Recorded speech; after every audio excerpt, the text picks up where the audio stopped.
2026న parliament లో రాజ్యసభలో వందే మాతర గీతానికి చట్టపరమైన రక్షణ కల్పిస్తూ సవరణ బిల్లును ఆమోదించింది. దీన్ని కాంగ్రెస్ మిత్రపక్షాలు వ్యతిరేకిస్తూ చట్టాన్ని అగౌరవపరుస్తూ ఈ గీతాన్ని దశాబ్దాల తర్వాత మతపరమైన బుజ్జిగింపు పేరుతో 2 చరణాలకే పరిమిత చేయడం, మతపరమైన ఒత్తిళ్లకు తలవొగ్గి ఒక మతం కోసం జాతీయవాదాన్ని పెంపొందించే గీతాన్ని వ్యతిరేకించడం ఎంతవరకు సమంజసమని బీజేపీ రాష్ట్ర అధికార ప్రతినిధి వాకాటి నారాయణ రెడ్డి ప్రభుత్వాన్ని ప్రశ్నించారు. నెల్లూరు బీజేపీ కార్యాలయంలో జిల్లా అధ్యక్షులు సిపారెడ్డి వంశీధర్ రెడ్డితో కలిసి విలేకరుల సమావేశం ఏర్పాటు చేసి మాట్లాడారు. చరణాలలో హిందువులకు ఎంతో ప్రీతికరమైన లక్ష్మీ దుర్గ పదాలు ఉన్నంత మాత్రాన వ్యతిరేకించడం తగదని అన్నారు. మహాత్మా గాంధీ వందే మాతర గీతం హిందువులకు అత్యంత శక్తివంతమైన నినాదమని అన్నారు.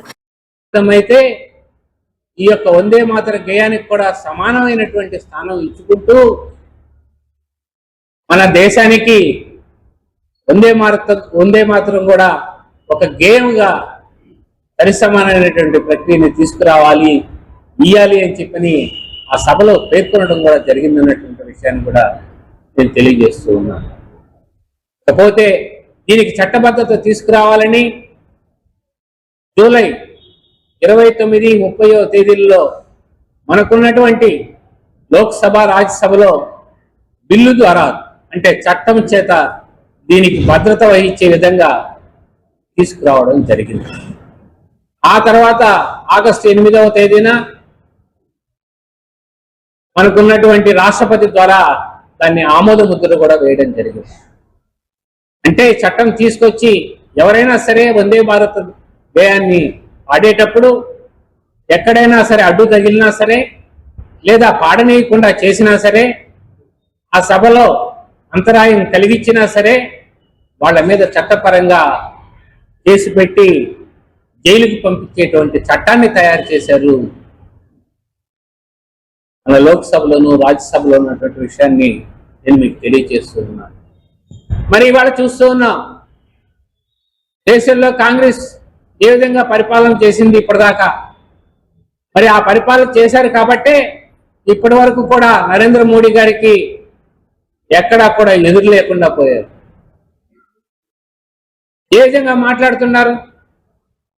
కేవలం 2 చరణాలను పెట్టి మిగతా 4 చరణాలు తీశారే ఈ ఓటు బ్యాంక్ రాజకీయం కోసం, మీకు కావాల్సినటువంటి మైనారిటీ ఓట్ల కోసం ఇంత కర్కోటకంగా మీరు చేయడం తప్పు కదా. ఎక్కడైనా ఒక పాటను రాసినప్పుడు దాంట్లో 2 వాక్యాలు తీసుకుంటాం, మిగతా వాక్యాలను వదిలేస్తామని చెప్పని ఎవరన్నా అంటారా? ఆ విధంగా ఎవరన్నా పాడుతారా? అందులో ఇది జాతీయ గీతం, ప్రతి వాళ్ళు కూడా ఆలాపించే గీతం. మనకు స్వాతంత్ర ఉద్యమంలో ఇది మైలురాయిగా నిలబడింది. మరి ఇలాంటి ఒక గేయాన్ని పాడితే తప్పేమిటి అని చెప్పి మేము అడుగుతా ఉన్నాం.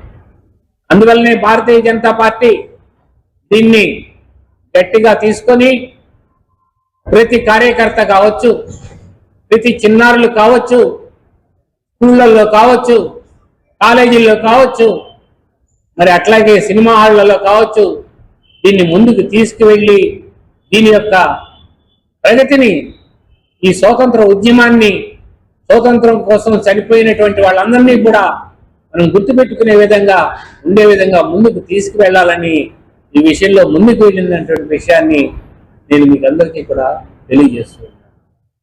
ఇలాంటి ప్రక్రియని వ్యతిరేకించడం అనేది ఈ దేశానికి చాలా మంచిది కాదు అన్నటువంటి విషయాన్ని తెలియజేస్తున్నాను.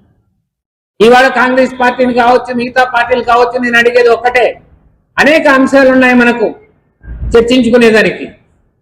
ఈ యొక్క జాతీయ గీతం మీద కూడా ఏదైతే ఈ రోజున వందే భారత గీతం కూడా ఊరికనే చట్టం చేయలే, దాదాపు 12 గంటలు 14 గంటలు చర్చ జరిపి రాజ్యసభలో కానీ లోక్సభలో కానీ దీన్ని ఆమోద ముద్ర వేశారే. ఈ చట్టం చేసిన తర్వాత ఈ చట్టం చెల్లదన్నట్టుగా మాట్లాడితే ఇది సబబేనా? ఏ బిల్లు అయినా సరే సంఖ్యాబలంతో నెగ్గుతుంది.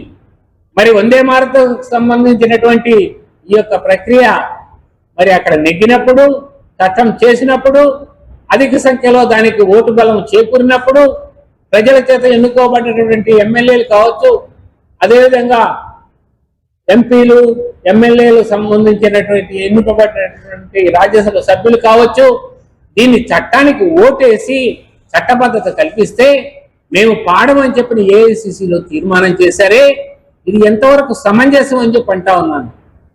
మరి ఇలాంటివి చేసినప్పుడు మనకు రాజ్యాంగం ఎందుకు? రాజ్యాంగం పొందుపరిచిందే నెంబరు ఎక్కువగా వచ్చిన వాళ్ళు ఇవాళ వాటి మీద చర్చకి రావడం లేదే. మరి నరేంద్ర మోడీ గారు దౌత్యపరంగా ఈ యొక్క అన్నిటినీ కూడా ఎదుర్కొని మరి ఇవాళ మనకు మన స్వదేశ పరిజ్ఞానంతో కావలసినటువంటి మిసైల్స్ కానీ యుద్ధ పరికరాలను కానీ మనమే తయారు చేసుకుని ఇవాళ ఎవరు వచ్చినా సరే మనం ధీటుగా నిలిచేదానికి ముందుకు వెళ్తున్నారే. మరి ఇలాంటి సమయంలో ప్రతిపక్షాలు అన్నీ కూడా ఐక్యమై పోరాడాలి. అంతేకాని మనలో మనం ఏదైనా ఉన్నప్పుడు ఎలక్షన్లప్పుడు చూసుకోవాలి, కానీ ఇప్పుడు కూడా మనల్ని మనం బలహీనపరచడం అనేది ఎంతవరకు సమంజసం? ఈ టెర్రరిస్టు గ్యాంగ్ని వెనకాలేసుకురావడం అనేది ఎంతవరకు సమంజసం? ఇది మంచిది కాదు అని చెప్పని నేను ప్రతిపక్షాలకి ముఖ్యంగా నేను తెలియజేస్తూ ఉన్నాను. ఇకనైనా ఐక్యంగా పోరాడదాం. అందరూ కూడా భారతదేశం యొక్క ఐక్యతకి పోరాడి భారతదేశాన్ని మనం ముందుకు తీసుకెళ్లే విధంగా, గౌరవాన్ని పెంచే విధంగా ముందుకు తీసుకువెళ్ళాలి. కానీ ఇలాంటి చిల్లర రాజకీయాలు చేసి ఓటు బ్యాంక్ కోసం ఇది మాట్లాడేటువంటి సరైన సమయం కూడా కాదు అని చెప్పని నేను గట్టిగా ప్రతిపక్షాలకి తెలియజేస్తూ ఉన్నాను.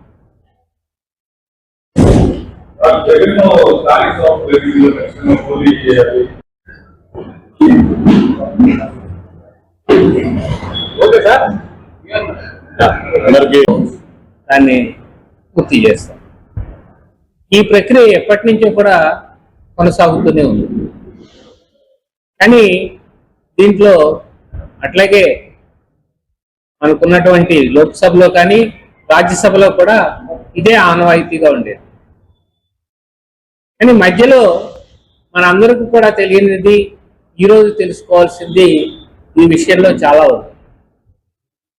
ఎందుకంటే ఈ యొక్క గేయాన్ని రచించినటువంటి మన కర్త ఎవరున్నారు దీన్ని రచించింది అని చెప్పానంటే, ఆ రోజుల్లో 1875 మనకు తొలిసారిగా ఈ యొక్క 7వ తేదీ నవంబర్ 1875లో బంకం చటర్జీ గారు అని చెప్పనేసి, చంద్ర చటర్జీ గారు అనేసి ఆయన రచించడం జరిగింది. ఇది ప్రాచీనంలోకి ఎలా వచ్చింది అంటే, ఆ రోజున ఆనంద్ మర్ అనేటువంటి నవల్లో ఇది ప్రచురణ జరగడం జరిగింది. తద్వారా అందరికీ కూడా ఆచరణలోకి రావడం జరిగింది అన్నటువంటి విషయాన్ని కూడా మనం ఒకసారి తెలుసుకోవాలి. మరి ఈ యొక్క వందే మాతరం గీతాన్ని 1996లో కాంగ్రెస్ సమావేశంలో గుర్తుంచుకోవాల్సినటువంటి విషయం, కాంగ్రెస్ సమావేశంలో రవీంద్రనాథ్ ఠాగూర్ గారు ఆలాపన చేశారు. అంటే దీని యొక్క గొప్పతనం ఏంటో ఒక్కసారి రవీంద్రనాథ్ ఠాగూర్ గారే ఆలాపన చేశారు అంటే దాని మీద మనం గుర్తుంచుకోవాల్సినటువంటి విషయాన్ని ఎంతైనా ఉందన్నటువంటి విషయాన్ని నేను తెలియజేస్తాను. మరి అట్లాగే ఏఐసిసి సమావేశం పలస్కర్ వందే మాతరం పాడినప్పుడు అభ్యంతరం వ్యక్తమైంది ఈ పాట పాడేటప్పుడు. ఏంటయ్యా అది అంటే, కాంగ్రెస్ వర్కింగ్ కమిటీలో కూడా దీని గురించి చర్చించి ఇటీవల ఈ యొక్క పాటలో 2 చరణాలు మాత్రమే పాడాలి, మిగతా 4 చరణాలు పాడేదానికి లేదు అని చెప్పని వాళ్ళు తీర్మానం చేశారు. ఇది ఎంతవరకు న్యాయం? ఏదైనా సరే ఒక గేయం 2 చరణాలు పాడి మిగతా 4 చరణాలను వదిలేసి దీనికి రాజకీయ రంగు పులిమి అంటే ఏం లేదు.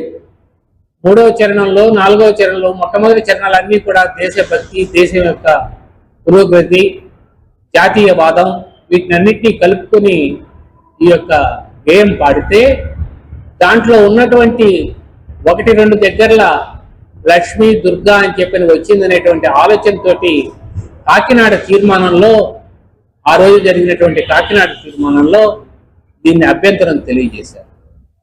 మరి అప్పటి నుంచి 2 చరణాలనే పాడుతూ మిగతాదంతా కూడా గాలికి వదిలేశారు. ఇది చాలా గొప్ప వందే మాతరం అనేటువంటి వేవ్ ఎలాంటిదంటే బ్రిటిష్ వాళ్ళ టైంలోనే దీన్ని ఆచరణ మొదలుపెట్టారు. దేశ ప్రథమ పౌరుడిగా ఎవరున్నారో ఒక్కసారి ఆలోచించండి రాష్ట్రపతిగా.